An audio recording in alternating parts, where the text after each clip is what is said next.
வணக்கம். இன்றைய செய்திகள். காலங்கள் இருக்கிறது, காட்சிகள் மாறத்தான் போகிறது என்று தமிழக பாஜக முன்னாள் தலைவர் அண்ணாமலை தெரிவித்துள்ளார். சென்னை விமான நிலையத்தில் செய்தியாளர்களை சந்தித்த அவர், நான் கட்சிக்கு ரொம்ப நாட்களுக்கு முன்பாக இந்த தேர்தலில் போட்டியிடவில்லை என்று எழுத்துப்பூர்வமாக தெரிவித்துவிட்டேன். மாநிலத்தின் கோர் கமிட்டியில் என்னுடைய கருத்தை இந்த தேர்தலில் போட்டியிட விரும்பவில்லை என்று சொல்லியிருந்தேன். கோர் கமிட்டியில் இருந்து தலைமைக்கு போன பட்டியலில் என் பெயர் கிடையாது. பியூஷ் கோயலிடமும் ஒரு வாரத்திற்கு முன்பு தேர்தலில் போட்டியிடவில்லை என்ற கருத்தை தெரிவித்திருந்தேன். கட்சி என்னுடைய கருத்திற்கு மதிப்பளித்து என்னை பிரச்சாரத்திற்கு பயன்படுத்தி இருப்பது மகிழ்ச்சிதான். காரணம், இந்த தேர்தலை பொறுத்தவரை எல்லோருக்கும் பணி செய்கிறேன். தமிழகம் முழுவதும் பாஜக வேட்பாளர்கள் 27 பேர் உள்ளனர். தேசிய ஜனநாயக கட்சி வேட்பாளர்கள் எல்லோருக்கும் நான் பிரச்சாரம் செய்ய தயாராக இருக்கிறேன். ஒவ்வொரு ஊராக சென்று பிரச்சாரம் செய்கிறேன். கட்சியின் வேட்பாளர்களை வெற்றி பெற செய்வது என்னுடைய கடமையாக பார்க்கிறேன். எப்போதும் நான் வேட்பாளர் ரேஸில் இல்லை. எந்த தொகுதியையும் நான் கேட்கவில்லை, போட்டி போடவில்லை. நான் கேட்கவும் மாட்டேன். அது என்னுடைய பழக்கமும் கிடையாது. என்னுடைய வேலை ஏப்ரல் 21ஆம் தேதி வரை பிரச்சாரம் செய்வது. அதன் பிறகு மற்றவை குறித்து பேசுகிறேன். இந்த முறை என்னுடைய சண்டை தமிழகம் முழுவதும் பிரச்சாரம் மூலம்தான் என்றும், 2024 நாடாளுமன்ற தேர்தலில் நான் போட்டியிட்ட போது எனக்கு சிறிய வருத்தம் இருந்தது.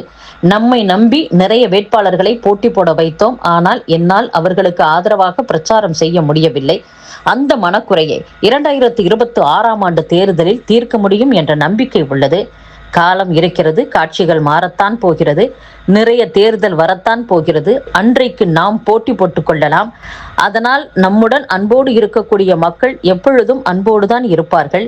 இந்த தேர்தலில் நமது சண்டை என்பது தமிழகம் முழுவதும் போக வேண்டும். திமுகவின் தவறுகளை எடுத்துச் சொல்ல வேண்டும். அதற்கு நாம் வலிமையாக பேச வேண்டும். அது என்னுடைய பொறுப்பாக பார்க்கிறேன் என்று அண்ணாமலை பேசியுள்ளார். விடுதலை சிறுத்தைகள் கட்சியின் முக்கிய நிர்வாகிகளின் அதிருப்தி காரணமாக காட்டுமன்னார் கோவில் தொகுதியில் தான் போட்டியிடுவது குறித்து திருமாவளவன் யோசித்து வருவதாக தகவல் வெளியாகியுள்ளது. திமுக கூட்டணியில் விசிகவுக்கு 8 தொகுதிகள் ஒதுக்கப்பட்டன. வேட்பாளர்கள் பட்டியலை மார்ச் 29ஆம் தேதி திருமாவளவன் வெளியிட்டார். தற்போதைய எம்எல்ஏக்கள் 3 பேர் மற்றும் கட்சியின் முக்கிய மாநில நிர்வாகிகளுக்கு வாய்ப்பு வழங்கப்படவில்லை. இதில் அதிருப்தி அடைந்த நிர்வாகிகள் வழக்கமான கட்சி பணிகளை தவிர்த்து வந்துகின்றனர். திருமாவளவனுடன் பேசுவதையும் குறைத்துள்ளனர். மாநில நிர்வாகிகளின் செயல் திருமாவளவனுக்கு மன உளைச்சலை ஏற்படுத்தியுள்ளதாக கூறப்படுகிறது.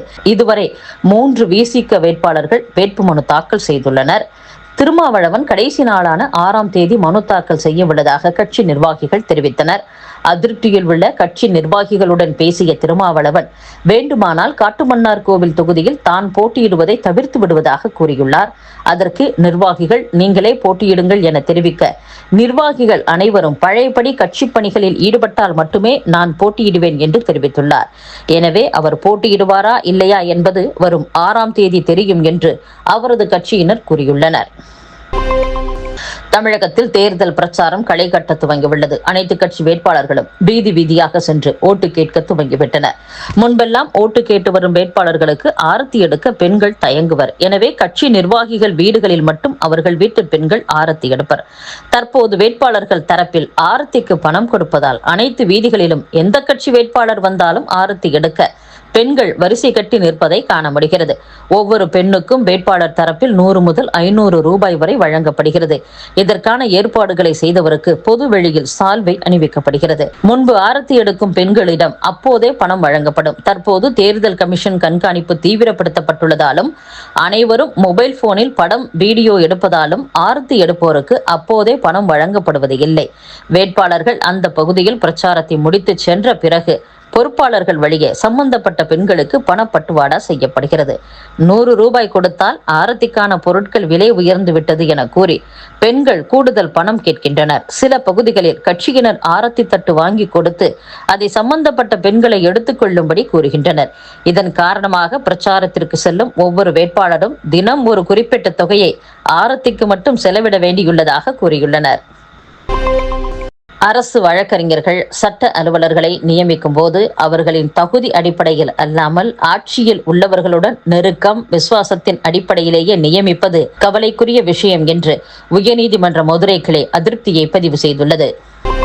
கோவை மாவட்டத்தில் உள்ள 10 தொகுதிகளில் கோவை வடக்கு தவிர மற்ற தொகுதிகளில் போட்டியிடும் அதிமுக வேட்பாளர்கள் பிரச்சார பணியில் தீவிரமாக உள்ளனர்.